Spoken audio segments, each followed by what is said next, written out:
de promouvoir les sciences de l'atmosphère et du climat et de valoriser la recherche et l'expertise scientifique. J'en profite pour remercier aussi l'Académie du climat qui nous accueille, et puis Morgane et Christian m'avoir confié l'animation de la table ronde en tant que membre de l'Institut des futurs souhaitables, qui est une école de la réinvention sur un sujet que j'apprécie particulièrement.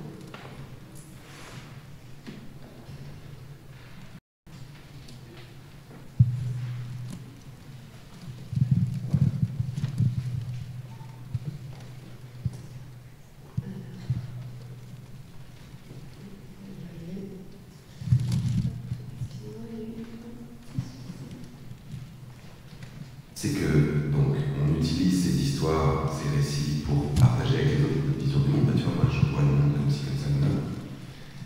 Et parfois, il y a des gens qui adhèrent aux histoires qu'on leur raconte, qui se mettent à les faire leur. Et ce que dit, par exemple, un type comme Harari, c'est que plus on est nombreux à adhérer à la même histoire, au même récit, plus ensuite on est nombreux à obéir aux mêmes règles, aux mêmes lois, aux mêmes normes, parce que ces récits deviennent collectifs. Et quand ils deviennent largement collectifs, ils peuvent se transformer en structures politiques, en structures économiques, en structures religieuses. Le christianisme ou l'islam ou le judaïsme, ce sont des histoires. Le communisme, le fascisme ou le capitalisme, ce sont des histoires.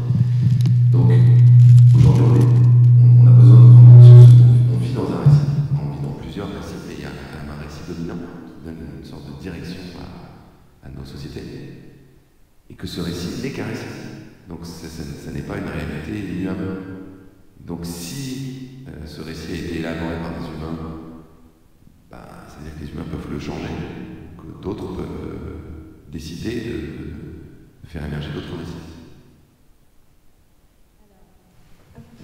Donc vous avez reconnu Cyril Dion qui parle en tout cas de l'impact qu'ont les récits sur la société lorsqu'ils deviennent collectifs, c'est-à-dire majoritaires. Et en introduction, j'aimerais souligner en fait le lien entre les récits et l'action, qui me semble être deux forces majeures si on veut amener la société vers une transformation dont elle a besoin. Le 6e rapport du GIEC qui vient d'être publié, on a d'ailleurs Nadia qui est son auteur principal qui est avec nous et qui appelle plus que jamais à l'action, et notamment pour sortir des énergies fossiles. Et il y a depuis plus récemment un appel également à imaginer des nouveaux récits pour raconter des histoires qui donnent envie d'aller vers demain. Donc nos vies dans le monde occidental et depuis plusieurs décennies, elles sont façonnées par des récits qui sont caractérisés par la société de consommation, la croissance au plan technologique, le matérialisme, les hommes comme agents productifs séparés de la nature qui est une ressource pour eux. Quelques-uns de ces récits, je cite.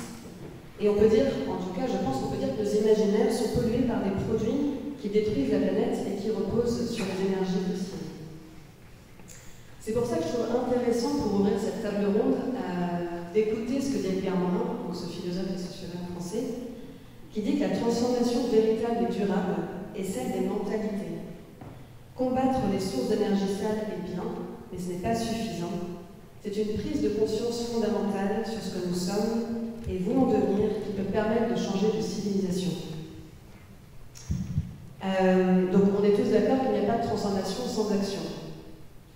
Et moi je suis tout autant persuadée qu'Edgar Morin que cette action ne tiendra pas la longueur si elle n'embarque pas avec une vision, si elle n'est pas sous-tendue par un récit. Autrement dit, je suis convaincue que ce récit en fait permettra que l'action ne s'essouffle pas et que l'action puisse se massifier. Donc est-ce qu'on peut dire, en tout cas aujourd'hui, que les récits sont une condition sine qua non en fait, de cette transformation sociétale dont on a besoin. Donc on va essayer en 1 heure d'aborder quelques aspects de ce changement des mentalités sur 2 thèmes qui sont le dialogue et les récits.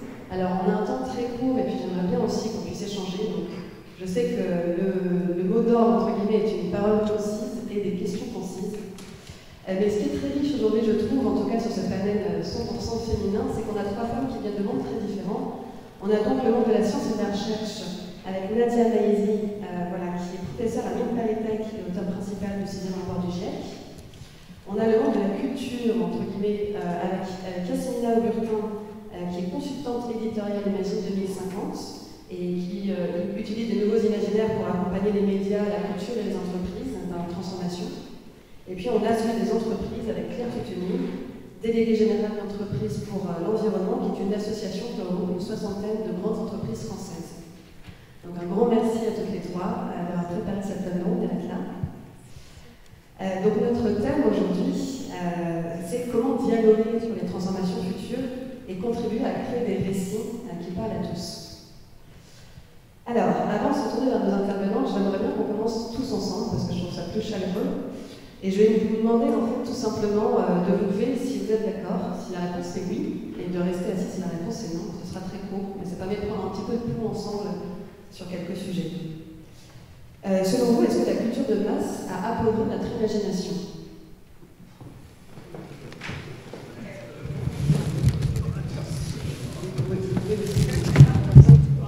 Merci. Vous pouvez vous rasseoir. Alors, dans notre monde marqué par l'individualisme, sait-on encore créer du commun ?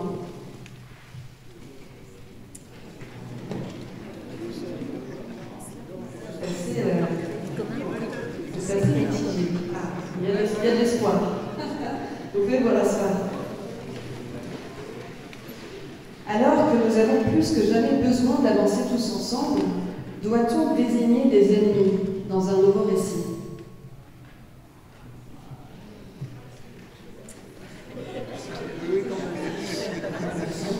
Ah, je vous laisse.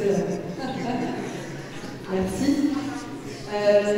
Vous sentez-vous capable d'imaginer un avenir désirable et nouveau ? Oh, là c'est parti. Allez.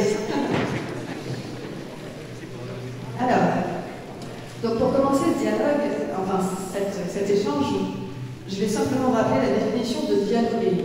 Très simple. C'est converser avec quelqu'un au sujet de quelque chose, c'est confronter des points de vue. Sur le dialogue autour des limites planétaires, il me semble qu'il y a comme une confrontation des temporalités. C'est-à-dire qu'on sait que la pression des actionnaires oblige la majorité des entreprises à des retours sur investissement à court terme, en tout cas encore dans un modèle économique qui se transforme, mais tout de même, là où les scientifiques nous alertent sur des enjeux de long terme et peinent à être écoutés. On pourrait dire qu'il y a un choc des temporalités dans les logiques de vos différents mondes, économiques, scientifiques, culturels, et qui sans doute sous-tend peut-être une difficulté à dialoguer. Alors comment on fait dialoguer ces différentes temporalités ? Nadia, est-ce que vous voulez peut-être commencer ? C'est vraiment la question difficile. Hein. Merci de commencer avec ça. Déjà, il faut identifier ces temporalités et comprendre pourquoi elles sont si différentes. Et je pense que la préoccupation ensuite, c'est de trouver le moyen de réconcilier en fait ces grandes différences. Donc, moi, dans les temporalités que j'identifie par rapport au sujet qui nous préoccupe, il y a en fait la temporalité de l'individu qui est à l'échelle de sa vie et qui finalement va renvoyer vers toutes ses aspirations personnelles. Donc on peut bien parler du politique qui a un mandat de 4 ans. On peut aussi parler d'ailleurs du scientifique qui veut faire une contribution majeure dans son exercice professionnel. Et je pense qu'on peut dériver ça à l'échelle de chacun d'entre nous. Et en fait, après, il y a la compréhension qu'on est embarqué donc dans une planète qui, elle, bien sûr, nous survivra, mais qu'on est nécessairement impliqué par rapport à un environnement qui, lui, se dégrade. Et comprendre la temporalité de cette dégradation, c'est prendre conscience, en fait, de notre relation avec cet environnement. Donc, comme j'ai entendu qu'il fallait faire quand même court, et que là, je suis partie pour 1 heure. Bon. Donc, le dialogue, en fait, c'est de faire comprendre. Moi, je pense que la préoccupation que j'ai en tant que scientifique aujourd'hui, c'est de faire entendre à tous qu'il y a des liaisons entre, justement, notre temporalité plutôt courte de l'échelle d'une vie humaine et tout ce que racontent les scientifiques sur le temps très long lié au climat, et que ce lien, il faut qu'on continue à le visionner pratiquement dans chacune de nos actions, enfin chacun de nos moments de vie, pour essayer d'avoir cette réconciliation temporelle qui se mette en place de manière naturelle. Nadia, je me permets juste de poser une question sur la prospective, qui est un outil que vous utilisez pour peut-être réconcilier des échelles de temps, si vous voulez rapidement nous en parler. Alors, la prospective, effectivement, c'est une attitude qui consiste à regarder l'avenir en face. Donc, l'idée, c'est justement de se positionner par rapport à cette temporalité très longue et d'essayer de comprendre quels pourraient être les avenirs auxquels nous serons confrontés. Et donc, en essayant... Alors, un exercice très difficile, puisque essentiellement l'avenir auquel on sera confronté est sans doute celui qui est le moins imaginable. Donc, d'où la difficulté en fait de décliner ce type d'approche. Mais nous, on a aussi un mandat qui est de rendre cet avenir le plus souhaitable et le plus aligné avec nos désirs, donc le plus désirable. Donc le principe de la prospective, c'est d'égrener toutes les hypothèses possibles, quitte à prendre les pires, quitte à prendre les scénarios les plus difficiles, et envisager ce que nos décisions auront comme conséquence par rapport à l'orientation de la trajectoire, et de trouver cette trajectoire qui nous amènera dans un avenir plus compatible avec ce que nous, au GIEC, on appelle la limitation à 1,5 degré, voire 2 degrés de réchauffement moyen pour la température du sol. Alors Claire, comment ça se passe au niveau dans le monde de l'entreprise sur ces différentes temporalités ? L'entreprise, elle est tous les jours en train de confronter des décisions de temps long. L'industrie, c'est des investissements pour 20-30 ans, et des événements de temps court qui sont, c'est combien les ventes de la semaine. Et quand on est avant le marché, on perd de l'argent. Quand on est après le marché, il y a les concurrents qui l'ont pris. Donc le problème, c'est pas d'être forcément en avance, c'est d'avoir intégré les différentes temporalités pour être au bon moment, y compris en délivrant des résultats trimestriels quand on est une entreprise cotée qui soit cohérent avec ce qu'on explique qu'on fait dans le long terme. Donc ce dialogue entre les différentes parties prenantes est quelque chose qui est très habituel dans l'entreprise. Alors c'est vrai que malheureusement le temps court domine, le consommateur est roi et l'actionnaire aussi, et eux ont des temps dans leur relation avec l'entreprise de temps court, mais l'entreprise sait aussi prendre des décisions de long terme. L'exemple de la voiture électrique est frappant. On a fait 3-4 vagues de voitures électriques. J'ai un souvenir très précis en 2002 d'avoir des gens qui disaient mais pourquoi Peugeot arrête sa voiture électrique ? Le marché n'était pas là. Donc on espère que cette fois-ci va être la bonne, que c'est parti pour ne pas reculer, mais ça sera la 3e vague. Et il y a eu des décisions d'investir dans des outils de production, déjà il y a très longtemps, qui ont été arrêtés parce qu'elles n'étaient pas au bon moment. Donc c'est une pratique difficile, c'est pas toujours réussi, mais en tout cas l'entreprise sait qu'elle doit faire ça.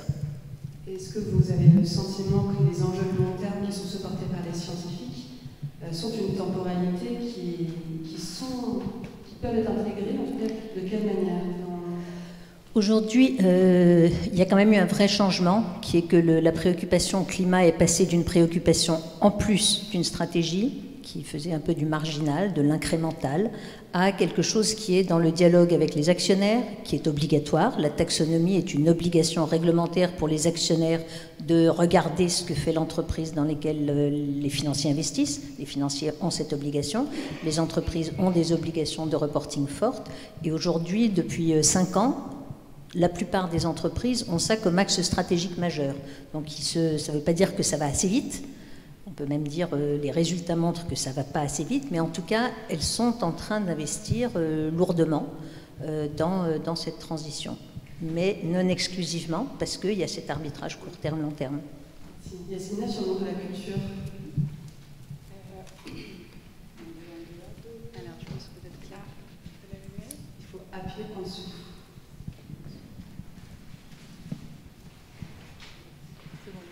Marche maintenant. 1, 2, pardon. Alors, sur les temporalités, ce qui est bien quand on est artiste ou raconteur d'histoire, c'est que le temps est complètement élastique, en fait. On fait ce qu'on veut. Donc c'est un grand avantage. On a pu raconter dans la littérature ou dans le cinéma qu'on allait sur la Lune avant même de pouvoir y aller. Donc c'est peut-être par la culture qu'on peut faire dialoguer les temporalités. Et c'est pour ça qu'on s'est dit, nous, que les leaders culturels étaient les bonnes personnes pour aller implémenter, encourager à se lâcher sur des futurs souhaitables. Et d'ailleurs, il y a un autre exemple que j'aime beaucoup aussi citer, c'est comment, de manière concomitante du rapport Meadows dans les années 70, donc sur les limites planétaires, il y avait ce roman qui s'appelle Ecotopia, dont le pitch est vraiment très sympa. C'est des États de l'Ouest américain qui font sécession avec le reste des États-Unis pour fonder une société totalement résiliente.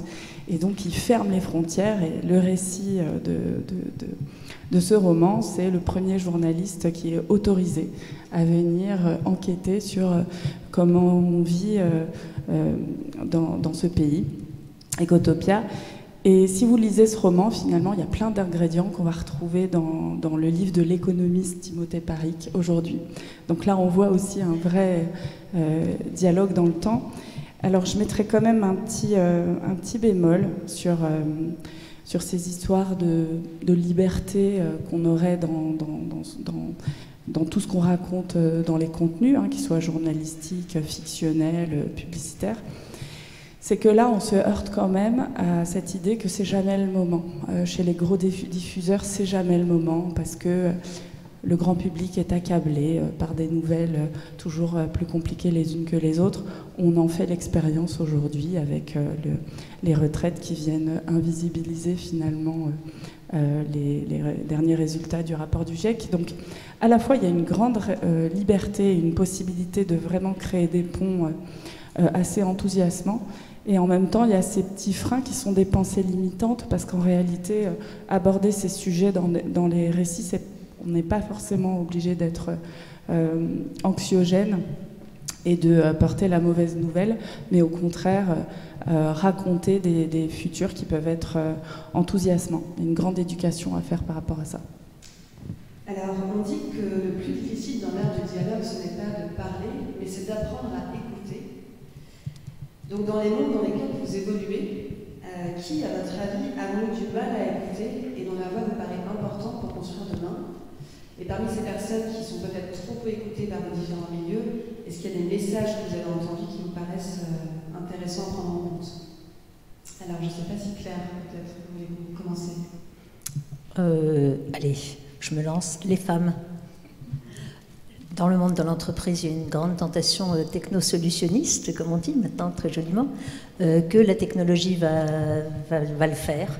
Et les hommes sont porteurs de ce mythe. Je suis ingénieure, je précise, et donc je l'ai regardé, le mythe de près, j'étais dedans. Mais les hommes sont davantage porteurs de ce mythe, les femmes sont plus porteuses de mythes collectifs, de construire différemment. Et de faire voilà. Donc je pense qu'il faut écouter les femmes et puis il faut écouter la nature. La nature nous dit des choses parce qu'elle nous dit. Je ne vais pas citer Silent Spring, mais c'est fait. Donc écouter la nature qui est autour de nous et avec laquelle on a perdu le contact à un point qui fait qu'on a du mal à l'écouter parce qu'elle n'est pas vraiment autour. Merci. Nadia, dans le monde scientifique et de la recherche.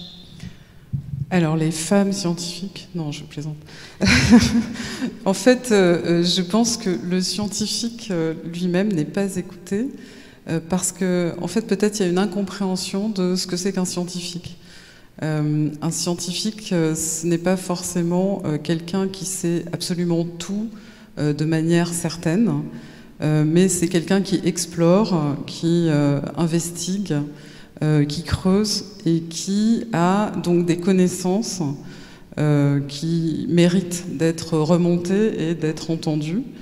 Et je pense que dans le dialogue et justement dans les échanges avec les scientifiques, là où il me semble que nous ne sommes pas entendus, C'est que très souvent, le jeu, c'est de nous acculer sur les incertitudes qu'on va avoir relativement à certains résultats. C'est exactement comme un médecin. Un médecin, en réalité, il ne sait pas tout. Il a certains éléments pour diagnostiquer, mais en même temps, il n'a pas possibilité de vie ou de mort sur son patient. Donc voilà, je pense que si on arrivait à réconcilier la vision que les citoyens et les gouvernants, et sans doute plus un problème venant des gouvernants, ont par rapport à leurs scientifiques. Nous ne sommes pas des boules de cristal, nous ne sommes pas pétris de certitudes, et nous ne devons pas non plus servir de prétexte pour réaliser des projets qui viennent de décisions qui là relèvent vraiment du décideur. Donc je pense qu'il faut bien distinguer les deux rôles et arrêter de chercher à nous manipuler parfois. Alors, je repose la question, puisque la question originale, c'était qui est-ce que le monde scientifique et de la recherche écoute trop peu? Ah, le monde scientifique et de la recherche, d'accord. Qui il écoute trop peu? Alors là, pratiquement tout le monde, je dirais. Parce que un scientifique, c'est quand même quelqu'un qui est extrêmement passionné et qui va, donc j'ai dit, creuser, chercher dans une direction donnée. Effectivement, et notamment, alors comme je suis aussi ingénieur, je peux dire que parfois l'ingénieur, il est tellement fier, et c'est vrai, c'est les garçons souvent, de la techno qu'il vient de mettre au point, de la preuve de concept qu'il a réalisée, qu'il en oublie complètement qu'il va falloir que des gens s'en emparent et qu'il y ait des volontaires pour utiliser dans la façon dont il a pensé ce type de solution, par exemple pour les questions liées au climat. Donc en fait, c'est la société civile, les citoyens et ceux finalement vers qui on va destiner nos recherches que parfois on n'écoute pas suffisamment, c'est clair. Merci. Yasmina, dans le dialogue, est-ce que le monde de la culture peine à écouter certains? Alors elle était un peu poil à gratter cette question, il a fallu se creuser un peu la tête. Et je ferai une réponse un peu subversive. Les gens qu'on n'écoute pas assez, c'est peut-être les plus riches, les plus pauvres et les plus vieux. Les plus riches, ils sont discrédités tout de suite, parce qu'ils impactent le plus gravement finalement. Ils consomment le plus, donc face aux limites planétaires, c'est tout de suite les méchants, les #boomers. Voilà. Et qu'est-ce qu'on pourrait écouter des plus riches? Peut-être qu'on pourrait écouter au moment où on utilise l'argent pour le bien commun, comment on s'y prend. Peut-être que ça pourrait être intéressant, je ne sais pas. Et puis peut-être répondre à un désir un petit peu curieux qui serait celui de peut-être ralentir, décroître, prendre l'ascenseur social, mais dans l'autre sens. Pourquoi pas? Je pense que si on tend l'oreille, on pourrait saisir ces petits signaux faibles. Les plus pauvres, alors on n'ose pas y aller, on n'ose pas parler de sobriété pour des gens qui ont déjà des difficultés au quotidien, on trouve que c'est pas cool, alors qu'en réalité, il y a des expériences qui montrent que c'est des combats qui vont très bien ensemble, le climat et la justice sociale. Il y a notamment un type extraordinaire qui s'appelle Abdelali El-Badawi avec Ferris Barkat qui ont monté une association qui s'appelle Banlieue Climat et qui vient adresser ces sujets de la même façon. Souvenez-vous des bannières fin du monde, fin du mois, même combat.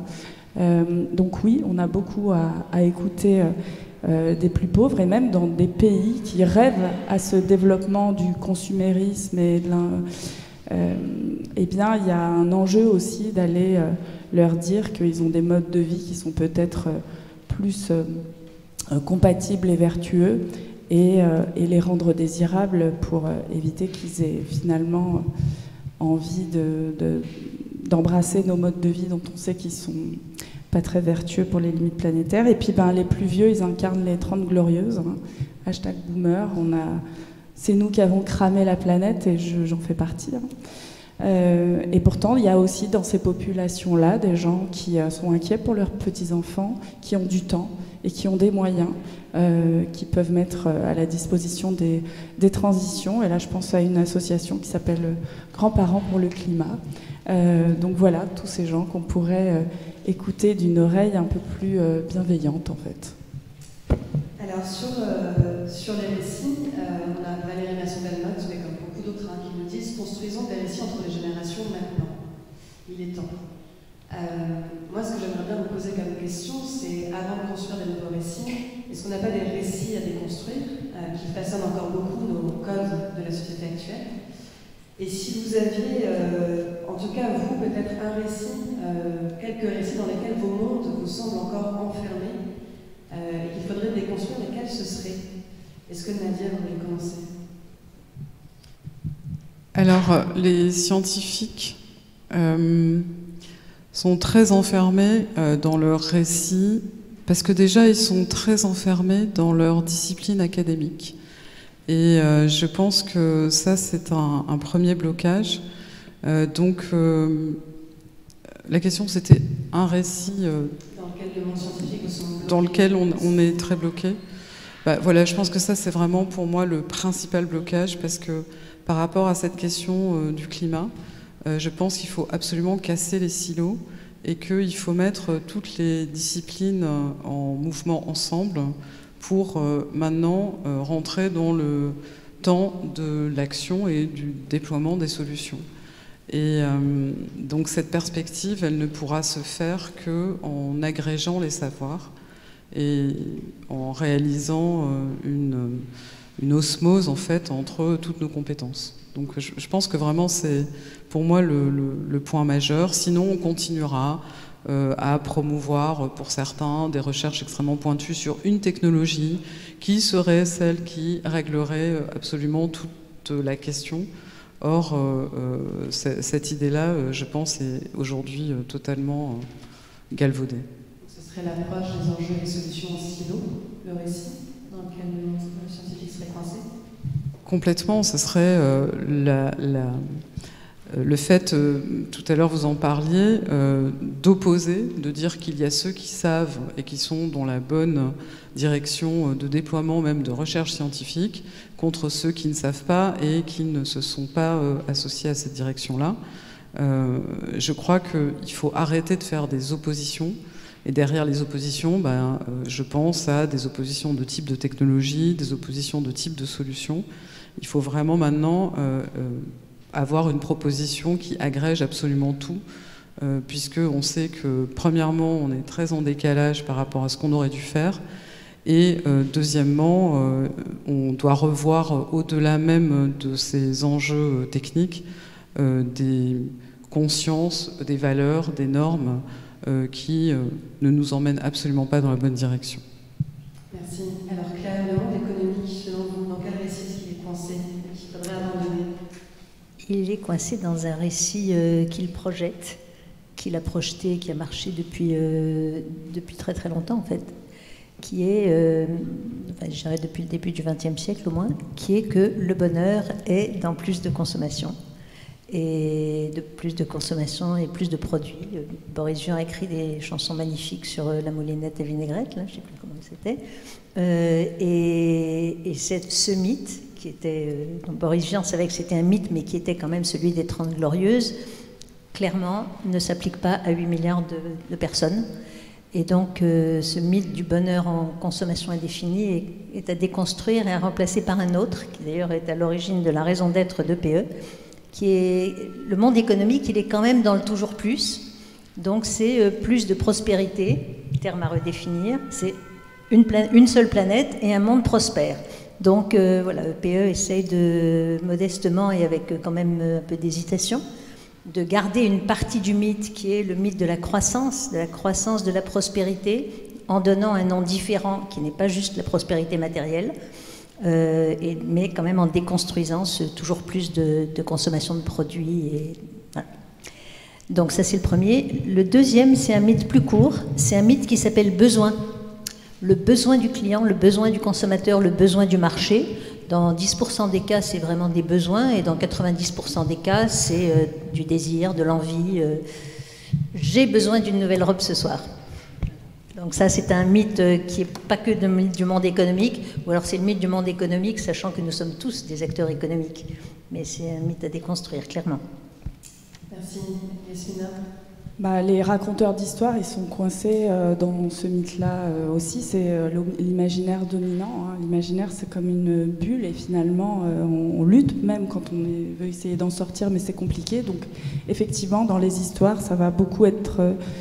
on va beaucoup représenter ces personnages, le moteur des intrigues, etc. Ça va être beaucoup... plus de pouvoir, plus d'individualisme, effectivement, plus de jouissance immédiate. Ça va être des cadres avec des valeurs effectivement plus masculines, où la coopération n'existe pas vraiment, où on est plus dans la compétition. Effectivement, le toujours plus. Donc ça, c'est effectivement l'imaginaire dans lequel on est un peu coincé. Si on veut en sortir... il va y avoir deux écueils. Le premier, on l'a cité tout à l'heure, l'imaginaire technosolutionniste, où finalement, on va répondre à cette angoisse des effondrements à venir en allant inventer des solutions miracles qui vont nous sortir d'affaires. Donc ça, c'est finalement un imaginaire peut-être un petit peu plus dangereux même, parce que je trouve que celui du business as usual... il est en perte de vitesse, cet imaginaire-là, mais s'il est remplacé par un imaginaire qui ne nie pas la réalité des limites planétaires, mais qui vient nous dire « vous inquiétez pas, continuez à consommer tranquillement, on va trouver des solutions, on est les plus forts », je trouve que c'est encore plus compliqué. Et le troisième récit qui est hyper compliqué, c'est que quand on essaye de se sortir de ça, en tout cas quand on veut raconter des histoires, les imaginaires sont noirs, sombres, dystopiques.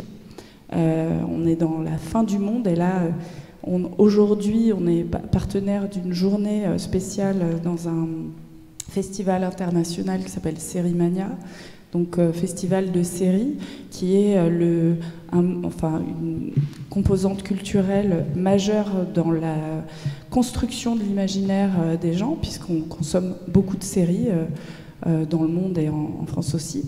Et quand on regarde les dernières séries qui abordent le sujet, moi, les bras m'en tombent, parce que entre les extrapolations les plus terribles des rapports du GIEC, donc c'est catastrophique, ou la représentation d'activistes, donc de cette jeunesse qui essaye de faire en sorte de faire entendre raison à ce monde qui est sourd, et bien c'est la mort ou la traque policière qui les attend. Donc franchement, ça donne pas envie de s'engager. Et le troisième truc, alors plus grave aussi, je trouve, c'est la nature qui se venge. Donc là, vous avez des séries et des longs métrages qui vont sortir, où vous allez avoir des créatures incroyables qui vont sortir des abysses pour se venger des humains. Et moi, ça me rend très triste, parce que, vous le disiez tout à l'heure, en fait, on fait partie du vivant. Ce qui affecte la planète nous affecte, on souffre ensemble. Et ce serait vraiment important qu'en termes de récit, les auteurs s'emparent de cette philosophie-là qui nous permettrait d'avancer un peu plus. Parce qu'alors là, c'est quand même assez triste ce qui arrive sur vos écrans. Voilà. Merci. Alors, je cite encore Edgar Morin, parce que voilà, c'est un peu mon chouchou. Il dit qu'il ne suffit plus de dénoncer, mais il nous faut maintenant énoncer. Il ne suffit pas de rappeler l'urgence. Il faut savoir aussi commencer par définir les voies qui conduiraient à un monde désirable. Chacun de vos univers a ses particularités, a ses forces, qui sont complémentaires aux autres. Et il me semble qu'en tout cas, dans la construction d'un récit commun, on a besoin que chaque univers mette un petit peu au pot commun. Donc, qu'est-ce que vos mondes respectifs peuvent apporter à un récit commun qui donne envie d'aller vers l'avenir? Et est-ce que vous connaissez une collaboration qui existe entre votre univers et un autre monde qui a pu, en tout cas, créer un récit qui donne envie d'aller vers demain? Claire? Je vais en donner une, mais c'est pas sur le climat.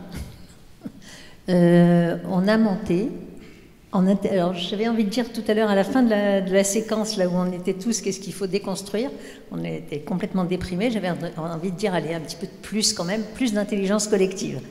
Et on a construit il y a quelques années quelque chose qui s'appelle Act for Nature, qui est une création d'ONG, désolé, c'est sur la biodiversité, mais il y a moins de cadres, donc il y avait besoin, avec des ONG, des scientifiques et du monde des réseaux d'entreprises pour dire, en fait, on ne saura jamais tout, on ne va pas attendre d'avoir les indicateurs, il n'y a pas la tonne équivalent carbone de la biodiversité, mais on sait déjà qu'on peut agir, on sait déjà qu'on sait faire un certain nombre de choses, donc le tout c'est d'agir, et puis on va quand même demander aux ONG et aux scientifiques si ce qu'on fait c'est pas juste du greenwashing. Et donc on a construit une méthodologie qui en réalité est assez rigoureuse, qui a mis les entreprises en action, qui reporte, c'est tout ça, si vous faites Act for Nature, vous pouvez aller voir ce qu'ont fait les différentes entreprises, qui se réengagent, qui progressent. Donc on a été extrêmement fiers qu'à la COP15 de Montréal, le contingent français savait de quoi ça parlait. C'était pas du discours incantatoire, ils avaient des actions, ils racontaient des histoires sur des choses qu'ils avaient faites et que les collaborateurs, les employés trouvaient intéressant de faire, de raconter, etc. Donc on était très fiers de cette intelligence collective avec des mondes qui effectivement au début étaient extraordinairement méfiants les uns avec les autres, soit méfiants, soit timides. Les scientifiques coopéraient avec des entreprises sur un truc où il n'y a pas vraiment d'indicateurs faciles à faire. C'était aussi courageux de leur part. Donc voilà, ça peut se faire. Ça, c'est une initiative concrète. Et au-delà de ça, à votre avis, le monde économique, qu'est-ce qu'il peut apporter dans ce récit commun? C'est quoi sa force? Sa force, c'est la capacité d'action. Sa force, c'est que c'est des millions de gens qui... je veux dire que ce qu'il a apporté là, c'est qu'il a donné ce dispositif qui a été porté par 40 patrons sur une scène, 1 minute chacun, et ils ont parlé chacun 1 minute et demie. Ça a légitimé le sujet et ça a mis en mouvement des gens qui trouvaient qu'en effet on aurait pu tondre la pelouse moins ras ou faire autrement, mais c'était pas légitime dans l'entreprise. Donc ça a légitimé des choses qui n'étaient pas dans le business model stricto sensu. Ça a sorti des énergies, puis les gens trouvent que c'est sympa, les jeunes sont attirés dans les entreprises qui sont plus actives là-dessus. Donc le monde de l'entreprise, il mobilise beaucoup de monde. Donc voilà, il apporte l'action, il apporte des moyens. Alors il faut qu'il y ait du business model, mais il a quand même, ça a mobilisé aussi beaucoup plus de ressources que ça n'en aurait mobilisé autrement. Et alors, la biodiversité est particulièrement difficile, mais sur le climat, il apporte une capacité d'investissement considérable. Oui, effectivement. Et Yasmina, dans le monde de la culture, comment est-ce qu'il peut contribuer à créer des récits communs? Alors, la force du monde de la création, finalement, c'est de ne pas s'adresser au rationnel. Et donc vraiment passer par l'émotionnel, la sensibilité, ce qui va vous toucher, ce qui va vous faire vibrer. C'est une arme de construction massive, puisque finalement on va s'insinuer à travers des rôles modèles auxquels vous avez envie de ressembler. On va représenter des mondes qui sont peut-être pas les mondes dans lesquels vous vivez, mais qui peuvent vous donner envie d'aller y faire un tour. Donc ça, c'est une vraie force. Dans Collaboration malheureuse, d'ailleurs, on a pu voir comment l'industrie du tabac a pu sexifier la cigarette auprès des femmes en infusant justement cette idée qu'une femme, ça pouvait être, en jouant sur la liberté et en représentant des femmes libres avec la cigarette à la main. Et c'est comme ça qu'on a réussi à faire fumer les femmes qui avant ne fumaient pas. Bon, ça, c'est une collaboration plutôt malheureuse, mais il y en a de très heureuses. On a entendu Cyril Dion tout à l'heure, son film Demain, je ne sais pas vous, mais moi il a créé un vrai déclic, donc il a mis en action des millions de personnes. Je pense aussi à Erin Brockovich, ce film américain inspiré d'une histoire vraie et qui a finalement ouvert la voie aux lanceurs d'alerte et en rendant ça plutôt chouette. Et alors là, pour le coup, sexy, le mot va bien, parce que c'est vraiment un personnage haut en couleur. Et alors, en exemple de dialogue possible entre tous ces mondes, alors c'est pas un exemple qui nous a impliqués, nous Imagine 2050, mais j'ai rencontré à Montpellier la personne qui dirige la Cité de l'économie et des métiers de demain, et où finalement c'est sur 3000 m², on expérimente, on design, on se projette dans le futur, on fait venir des artistes, on expérimente, et je trouve que ces lieux-là, avec toute la polyvalence de ces approches, peuvent être vraiment des lieux justement de convergence et de dialogue entre tous ces univers qui vont tendre à se rejoindre pour créer ensemble des nouveaux standards. Et c'est plutôt enthousiasmant, ça. Merci Nadia. Selon vous, monde scientifique, qu'est-ce qu'il peut apporter? C'est quoi sa force pour créer des récits communs? Alors, me vient à l'esprit un exemple que je trouve extrêmement intéressant qui a été réalisé dans le cadre de l'université PSL et qui consistait à associer des scientifiques avec des auteurs de science-fiction qui ont réalisé très récemment une production en fait de scénarios à destination de l'armée. Donc le principe, c'était que les auteurs imaginent et dessinent en fait des mondes qui seraient modifiés du fait de ces changements climatiques et qui s'associent à ces scientifiques pour les rendre les plus pertinents possibles, si tant est que tous les éléments puissent être vérifiés, et dans le but de vraiment pouvoir éclairer les militaires sur les enjeux en fait de défense qui pourraient être amenés à déployer. Donc je trouvais que c'était très intéressant, c'était extrêmement anxiogène. J'ai assisté donc à leur présentation, donc ça rejoint les scénarios des séries dont tu parlais. Et je pense qu'en fait ça a une vertu, moi ça me fait absolument pas peur sauf sur le moment, mais je pense que pour exorciser c'est bien de pousser vraiment au bout la logique, de sorte que ça puisse peut-être induire une réaction favorable par rapport à la prise de conscience et à la mise en action. Et je pense que ça vraiment, enfin moi je suis très intéressée par les enjeux sécuritaires des changements climatiques. Je pense qu'on n'en mesure pas la portée. Et je crois que c'est très intéressant de voir que le monde des militaires, depuis maintenant quelques années, se préoccupe absolument de cela. Donc en particulier, ça a commencé aux États-Unis. Il y a dans les discours aussi du secrétaire général de l'ONU qui sont particulièrement anxiogènes à chaque fois qu'il présente les résultats du rapport du GIEC, quelque chose qui n'est pas innocente, à mon avis. Il a présenté le rapport de synthèse comme étant un guide de survie. Alors, je vous assure que si vous prenez ça comme guide de survie, vous êtes quand même pas bien aidé, quoi. Mais bon, en tout cas, il y a cette montée en fait du discours qui, sans doute, veut mêler ces sentiments extrêmes pour susciter de la réaction. Donc ça, c'est pour l'exemple de ce que des équipes font ensemble. Et moi, je fais aussi, de mon côté, avec un doctorant, un travail que je trouve passionnant. Lui, c'est un artiste, en fait. On a la chance d'avoir une école doctorale où on peut associer sciences de l'ingénieur et art. Et donc, il réfléchit à travers son déploiement de ses œuvres d'art à représenter des éléments naturels et à essayer de projeter des visions de prospective, donc réfléchir un peu au long terme, en parlant d'effets de phytoplancton qui réagissent avec la lumière, etc. Enfin bon, c'est un artiste, hein. Donc voilà.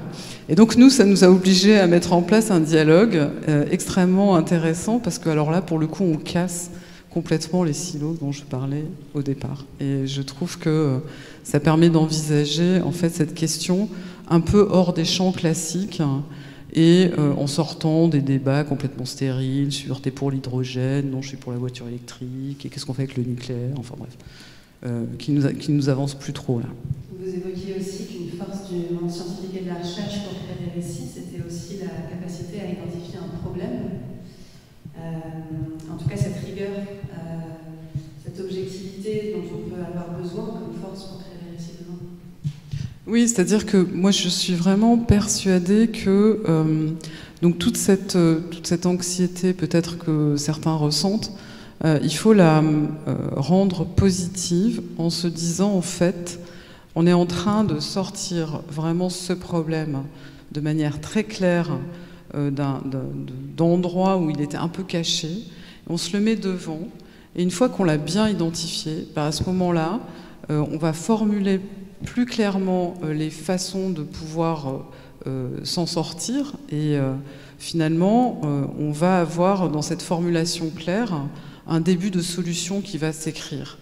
Et ça c'est vraiment Bon alors moi je suis mathématicienne à la base donc forcément les mathématiciens ils commencent par formuler le problème.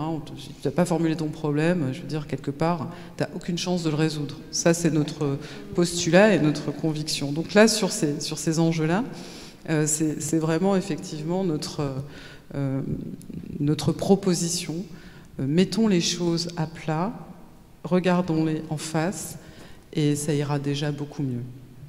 Merci à toutes les trois. Alors, je vous propose de prendre 4 minutes, de tourner vers votre voisin, n'importe lequel, et de partager respectivement quelque chose qui vous a interpellé, quelque chose qui vous a marqué. Et puis on prendra un temps d'échange ensuite, tous ensemble, avec les intervenants. Voilà. Est-ce qu'il y a quelque chose qui vous a interpellé, que vous retenez cet échange? Vous avez 4 minutes pour partager ça. L'intervenant aussi.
Adapté.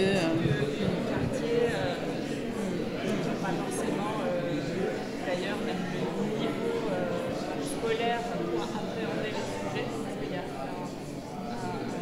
cette question-là, c'est pas tant.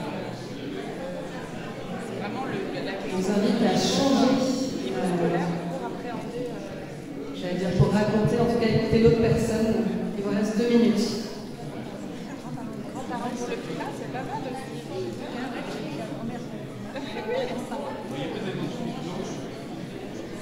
Il y a tellement de choses en fait. Moi, je m'interroge sur la mobilisation des scientifiques dans la construction de récits d'avenir rigoureux, factuels, basés sur des solutions qui ne sont pas que technologiques. Ça, vous avez des sollicitations de la part de scénaristes Dans cette expérience-là. Ouais, ça c'est la petite et la red team, c'est ça? Voilà, c'est la red team. Mais il y a, alors pas moi personnellement, mais je pense qu'il y a des échanges qui se font. Mais en fait, j'ai envie de dire, je trouve que c'est bien là, cette association, parce que mais je pense que nous, il ne faut pas qu'on aille polluer les auteurs de science-fiction. Parce que quelque part, si leur imaginaire peut vraiment fonctionner, ce que je disais, c'est vrai que la bonne perspective, c'est quand tu arrives à ne pas à dire le non imaginable, parce que c'est lui qui va arriver en fait. C'est vrai, c'est tout un débat, c'est vrai. Et donc si on laisse imaginer l'important. On en parlera. Est-ce que ça casse pas un peu tirer comme parce que Et par contre, c'est très clair là-dedans. Voilà, après il y a voilà. Alors, on va avoir un temps de change. Est-ce qu'il y a des micros qui peuvent circuler dans la salle, Christian hop, bah sinon je vais passer. Alors, qui souhaite poser une question?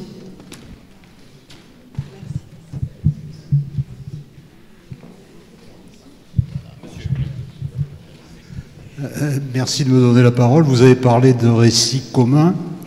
Et pour moi, récit commun, ça me fait aussi penser à propositions communes. Et avant les propositions, il me semble qu'il y a une condition nécessaire, ce sont les constats partagés. En l'absence de constats partagés, il y a peu de chances qu'on arrive à des récits communs. Donc je suis très motivé pour faire la liste de tout ce qui cloche dans les constats qu'on fait. Ce sont des constats préoccupants et il est important qu'ils soient partagés. Pendant longtemps, les 5 premiers rapports du groupe 3 du GIEC, attention, je vais commettre un sacrilège, je vais dire du mal du GIEC. Pas du GIEC en général, mais du groupe 3 en particulier. Il a fallu attendre le 6e rapport pour que des mots comme justice sociale ou sobriété apparaissent dans ce rapport. Il a fallu attendre le 6e rapport pour savoir que lutter pour limiter la hausse à 2 degrés n'était pas anti-économique. Et par antiphrase, comme on a dit que c'était 2 degrés qui n'étaient pas anti-économiques, il existe encore dans le groupe 3 des économistes qui pensent que pour 1,5 degré, ça pourrait être anti-économique. La question, c'est ne faut-il pas s'intéresser aux faits qui posent problème avant de songer à des récits communs? Sans constat partagé, on a moins de chances de faire un récit commun. Merci. Alors on prend cette première question et une deuxième. On fonctionnera toujours par 2 questions. Qui souhaiterait poser une question? Oui, bonjour, je suis Éric Guillardi, scientifique aussi du climat. J'ai participé au 5e rapport du GIEC, pas au 6e. Et je vais revenir sur une question à poser à Niamezi. Vous dites qu'il faut bien poser le problème, et une fois que le problème est bien posé, on trouve les solutions. Mais est-ce que là, on n'est pas face à un problème qu'on pourra appeler de la science post-normale, où justement la question n'est pas bien posée, et que la posée n'appartient pas que à la science? Voilà, ma question rapide. Merci. Alors, qui veut répondre? Claire,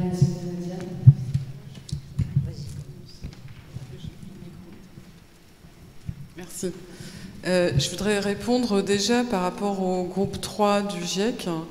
Je trouve que ça fait écho à la première question, c'est vraiment la temporalité. En fait, pour que des sujets rentrent dans la science, ça peut être aussi très très long. Et moi, dans le dernier rapport, justement, j'ai eu la chance de participer dans le groupe 3 au chapitre sur la demande, les usages sociaux, qui est un nouveau chapitre qui a été introduit. Et alors, je ne peux pas vous le raconter, mais j'ai vraiment exploré comment ce chapitre est rentré dans ce 3e volet. Et c'est un cheminement qui commence en 2007.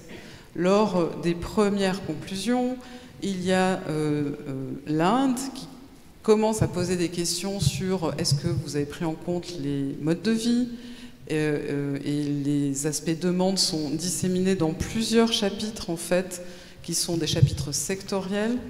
Et puis après, il y a comme ça une histoire qu'on va raconter, et en parallèle, les scientifiques se mettent à travailler sur le sujet. Moi, par exemple, mathématicienne, qui fait des modèles de prospective long terme, je me suis mis à intégrer l'homme dans la boucle, c'est-à-dire à essayer de représenter le comportement de l'homme pour l'intégrer dans nos modèles, et c'est vraiment compliqué, et travailler du côté de la demande au lieu de travailler que du côté de l'offre, comme c'est plutôt le cas dans tous les scénarios. Mais si vous voulez, c'est une progression qui est lente, et donc je ne pense pas qu'il faille traiter les scientifiques du GIEC d'idéologues. Il y a des écoles de pensée, il y a des accords éventuels, mais nous, on fait remonter la science. En fait, on évalue tout ce qui existe Donc on n'est pas là en train de raconter la nôtre, quoi, je veux dire, parce qu'on est dans le GIEC à ce moment-là. Et vraiment, sur la montée de ces sujets que vous avez mentionnés, si vous regardez les travaux scientifiques, ce sont des choses qui apparaissent récemment. Donc on les reflète récemment. Et ce temps, ça je partage avec vous ce constat, il est un petit peu long. Voilà. Donc après, quand vous dites il faut d'abord faire le constat, bah, c'est exactement ce que je dis, il faut poser le problème. Et donc ce problème, alors si je rebondis maintenant sur la deuxième question, bien sûr il dépasse totalement le cadre stricto sensu du scientifique. Mais disons que quand je parle de poser ce problème, c'est que il me semble qu'il y a eu comme une précipitation à se jeter sur des solutions. Et chacun prône la sienne. Et en fait, j'aime bien dire que les solutions des uns sont souvent les problèmes des autres. Et donc nous, on a construit un programme de recherche vraiment pluridisciplinaire dans lequel on essaye de prôner que sans vision holistique et systémique, on ne pourra pas bien penser la trajectoire qui permettra de, non pas régler, mais disons modérer, incliner celle sur laquelle nous sommes aujourd'hui. Donc là, je partage tout à fait aussi votre remarque. Claire, vous voulez dire un mot ? Oui, moi je voudrais dire un mot, c'est que on est 8 milliards, je ne sais pas combien il y a d'entreprises, je crois qu'il y a 6 millions d'entreprises dans la Chambre internationale de commerce, Chambre de commerce internationale, et donc il n'y a pas une pensée.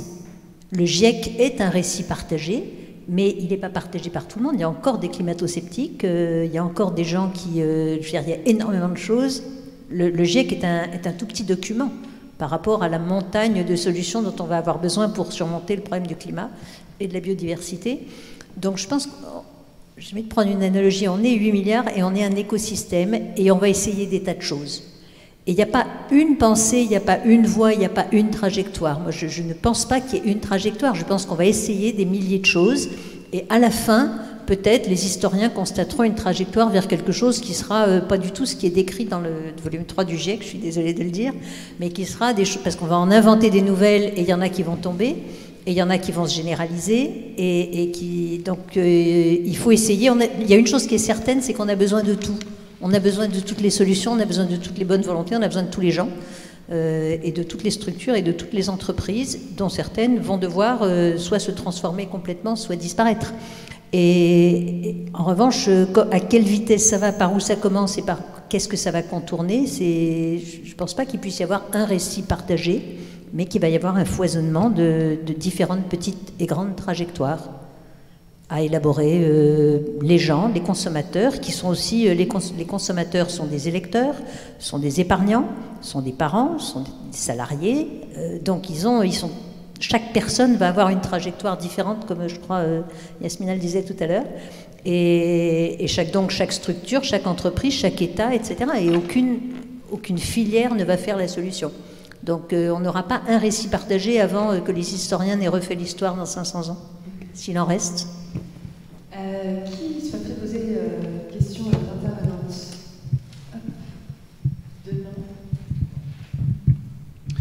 Merci.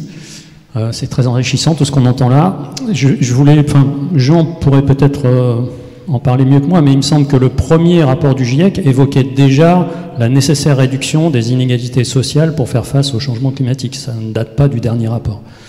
Moi, j'avais une remarque, c'est qu'il y a un outil dont se sert le modèle consumériste de façon éhontée, c'est la publicité.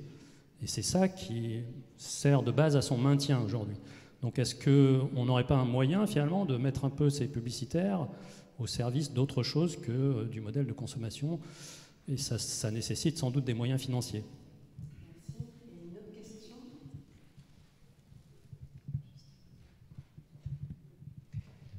Oui, ma question, c'est un peu par rapport aux transformations futures et imaginer des solutions. Ici, on est assez sensibilisé aux problématiques du changement climatique, mais on voit que de plus en plus, le problème qu'on a devant nous, c'est quand même les limites planétaires. Alors, on parle de changement climatique, biodiversité, mais il n'y a pas que ça. Hein. On est dans un écosystème. Enfin, on parle beaucoup en ce moment de l'eau, par exemple. Il y a pas, enfin, c'est lié au climat, mais pas que. Donc tout le problème des flux de matière, des ressources. Enfin, donc comment vous... Est-ce que et puis il y a le problème du système économique et de la façon dont vit la société, donc tous les problèmes socio-économiques et puis aussi inégalités socio et économiques. Donc comment vous voyez ce récit futur, le climat c'est un aspect important, mais comment vous le voyez par rapport à l'ensemble de ces limites planétaires? Et est-ce qu'on a un diagnostic scientifique? Moi, j'ai l'impression qu'il est inégal. On a un diagnostic qui s'est assez consolidé sur le climat, mais la biodiversité, il existe, mais c'est différent quand même. Hein. C'est plus diverse, je dirais. Et puis il y en a d'autres qui sont peut-être sous-jacents, qui ne sont pas encore sortis, mais qui ont besoin de s'affirmer. Et est-ce qu'il n'y a pas une urgence à avoir des diagnostics scientifiques, incluant l'homme, qui soient plus consolidés au niveau de ces limites planétaires? Parce que c'est ça le problème, quand même. Moi, je veux bien répondre sur les deux questions, d'ailleurs, parce que j'aurais bien pris la parole aussi tout à l'heure. Justement, on parle climat, biodiversité, et moi, ces 9 limites planétaires, c'est vraiment mon obsession.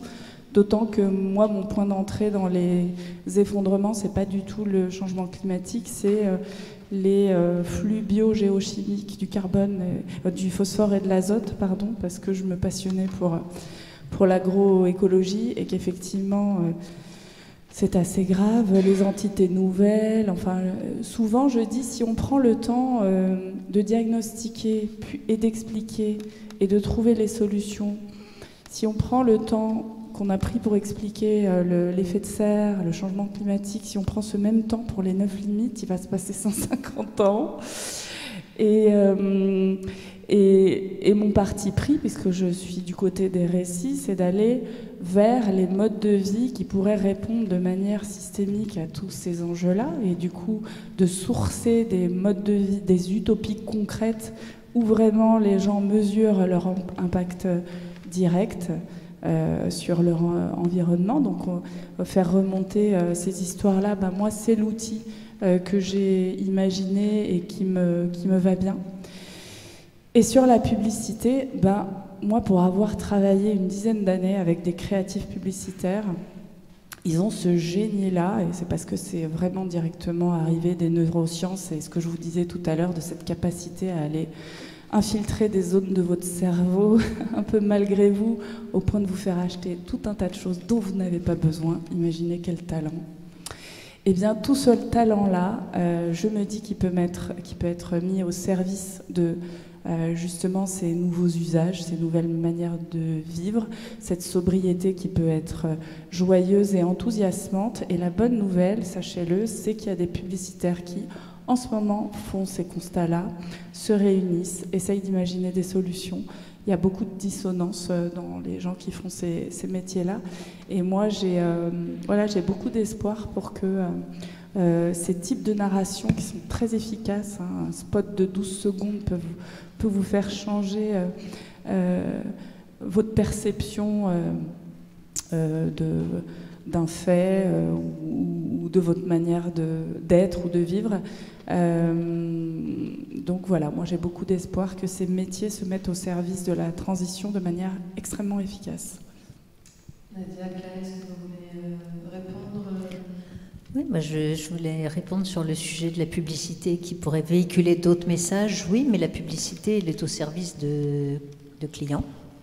Et le jour où, et on peut interdire toute la publicité, je veux dire, on a besoin de liberté aussi, et on a besoin, on ne peut pas faire la transition écologique par de la propagande. Enfin, les gens qui ont les régimes politiques, qui ont essayé de convaincre tous les gens avec de la propagande qu'ils étaient heureux avec pas grand-chose, n'ont pas duré aussi longtemps que ceux qui laissent une certaine liberté de parole. Après, peut-être que ChatGPT va propulser dans l'ensemble de nos cerveaux et de façon totalement inconsciente le souhait de vivre sobrement dans la transition écologique et les limites de la planète. Mais je ne suis pas sûre que les gens qui nourrissent ChatGPT de toute cette intelligence, de tous ces algorithmes, mettent ça dedans. Et pourquoi le mettraient-ils alors qu'ils le mettent vraisemblablement pour autre chose, qui est de faire quelque chose qui va plaire au grand public, pour se vendre beaucoup, pour se diffuser, oui, puisque le quatrième est vendu. Donc, pour plaire à un grand nombre de gens, donc quand on essaie de plaire au plus grand nombre, on ne fait pas des changements difficiles, on fait des changements faciles. Genre, on met les femmes au tabac.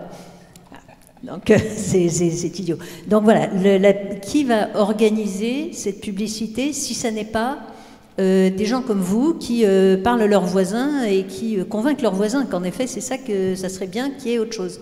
Et donc, on ne peut pas projeter sur une population quelque chose si elle ne le prend pas elle-même. Donc, le monde économique, il sait faire ça. Et bien sûr, il faut qu'il travaille. Alors, on a essayé de travailler, on a fait un outil de formation des créatifs pour au moins qu'ils sachent que quand ils projettent un pavillon de banlieue avec des voitures devant, c'est pas bon pour la planète. Mais c'est une révolution, parce que pour le moment, c'est quand même ça l'imaginaire depuis environ 1900. C'est ça l'imaginaire qu'on projette comme la vie de rêve, qui n'était pas la vie traditionnelle en Europe. Hein. Il n'y avait pas de pavillon loin, il y avait des pavillons de ville, pour aller à pied à la boulangerie, à l'école et partout. Donc ces imaginaires qu'on a fabriqués pour vendre depuis 100 ans, il faut les détricoter, il faut en refaire d'autres, mais il faut au moins prendre conscience des stéréotypes, et c'est un travail qui est long et qui doit être encouragé par beaucoup de gens, dont vous. Merci. Nadia, je ne sais pas si vous voulez... Moi, je voudrais juste répondre peut-être à l'autre question qui dit qu'on voit les choses par le prisme du climat et donc on oublierait le reste. C'est vraiment ce que je prône par rapport à l'idée d'une vision systémique. Vous avez identifié la question économique, la question des externalités, la question de l'humain au centre. Il faut prendre en compte la finance, il faut prendre en compte les questions de technologie, les questions de filière industrielle. Nous, on a identifié qu'il y avait 9 prismes.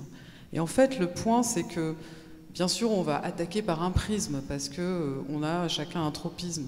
Mais on rejoint toujours le même problème. Et ça, c'est cette obligation qu'il faut qu'on se force à adopter, d'avoir une vision holistique et systémique. C'est-à-dire que on ne peut pas pousser une solution sans avoir évalué ce que tout le reste donnerait et si on est bien aligné dans l'ensemble de ce spectre qu'il faut considérer. Et donc ça, finalement, tous ces sujets-là se rejoignent, ils sont liés les uns aux autres. C'est vraiment ma conviction. Et juste une dernière chose sur la publicité. C'est vrai que dans ce chapitre 5 sur lequel j'ai travaillé, c'est un sujet qui est venu très vite et qui a été très central. Nous, ce qu'on a identifié, c'est qu'il fallait modifier les normes et les valeurs. Par quel vecteur? La publicité, évidemment, en fait. Alors, on va clôturer ce débat, puisque 1 heure, c'est court, on est là au bout, et puis j'invite Jean-Joseph. Est-ce qu'on pourrait avoir une question d'une femme, s'il vous plaît? Est-ce qu'il y a une question d'une femme? Parce que sinon, on a...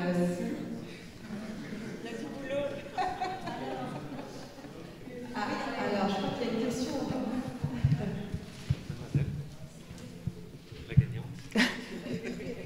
Bonjour, merci beaucoup. C'est vraiment passionnant tout ce qu'on entend.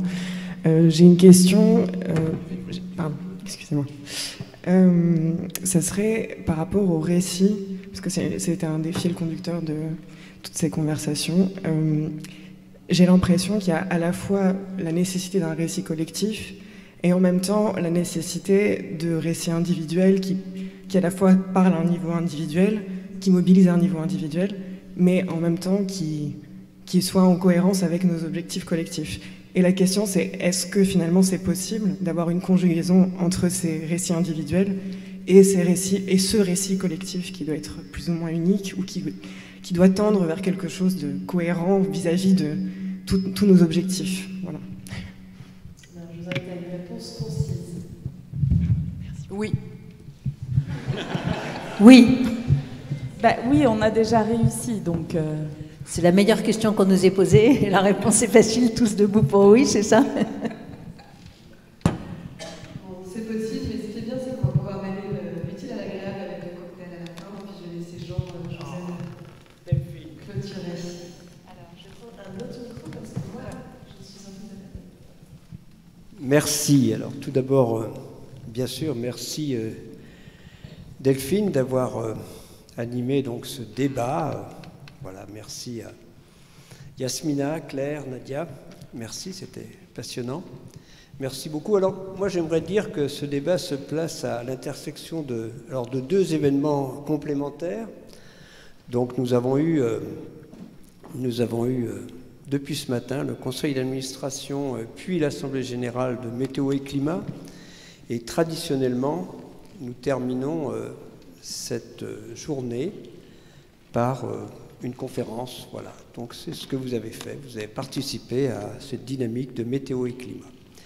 Mais c'est aussi l'occasion d'annoncer donc le 20e Festival international de la météo, au cœur duquel ce dont nous avons discuté aujourd'hui sur ce dialogue autour des transformations futures sera bien là. Donc le 20e, alors ce n'est pas le 20e anniversaire, hein, le premier c'est 2004, mais c'est bien le 20e Festival international de la météo. Et donc c'est...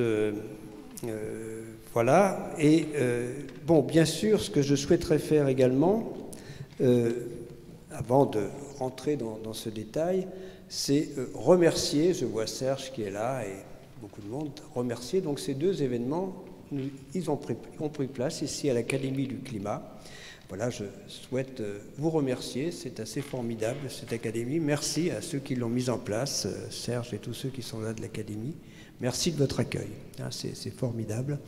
Je crois que cette journée s'inscrit bien, je pense, dans ce que nous avions imaginé de l'Académie du Climat il y a déjà quelques temps.